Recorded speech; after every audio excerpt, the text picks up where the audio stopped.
Trop chaud l'été? Trop froid l'hiver? Ne cherchez plus. 85% des déperditions de chaleur se font par les parois de votre habitat. Que faire? Entreprendre des travaux d'isolation bien sûr, mais si possible à moindre coût. Et c'est désormais possible grâce au dispositif des certificats d'économie d'énergie, dit C2E, qui permet d'isoler votre habitat. On vous dit tout sur ce dispositif. Les C2E, Quesaco. C2E, non, ce n'est pas la Communauté économique européenne, mais bien le sigle des certificats d'économie d'énergie, qu'on appelle aussi Prime Énergie. C'est un dispositif d'aide à la rénovation énergétique mis en place dès 2005 par l'État. Il vient s'ajouter au crédit d'impôt pour la transition énergétique, CITE, éco-prêt à taux zéro ou TVA à 5,5 et est même cumulable avec eux. Son objectif? Vous inciter à réaliser des travaux de rénovation énergétique afin de réduire les émissions de CO2 et faire des économies d'énergie. Les C2E, comment ça marche? 3 acteurs sont présents dans ce dispositif, chacun ayant un rôle à jouer. D'abord, l'obligé.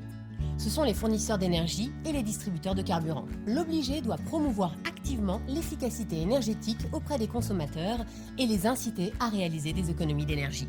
Puis, le porteur du projet. C'est vous, clients et consommateurs, mais cela peut aussi être un syndic de copro, un bailleur social, une entreprise. Vous vous engagez à faire des travaux de rénovation énergétique. En échange, vous êtes récompensé et recevez une prime C2E. Entre les deux, on peut trouver le délégataire, ce spécialiste de la collecte des C2E. Quels sont les travaux d'isolation éligibles aux C2E? Isoler, oui, mais pas n'importe comment et pas avec n'importe qui.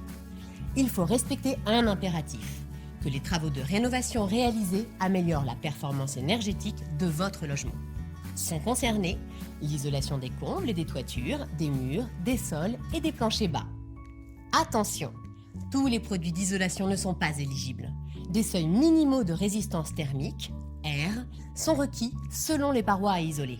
Par ailleurs, ces performances doivent être certifiées par l'ACERMI, qui est un organisme indépendant. Enfin, votre logement doit être achevé depuis plus de 2 ans et les travaux doivent être réalisés par un installateur RGE, reconnu garant de l'environnement.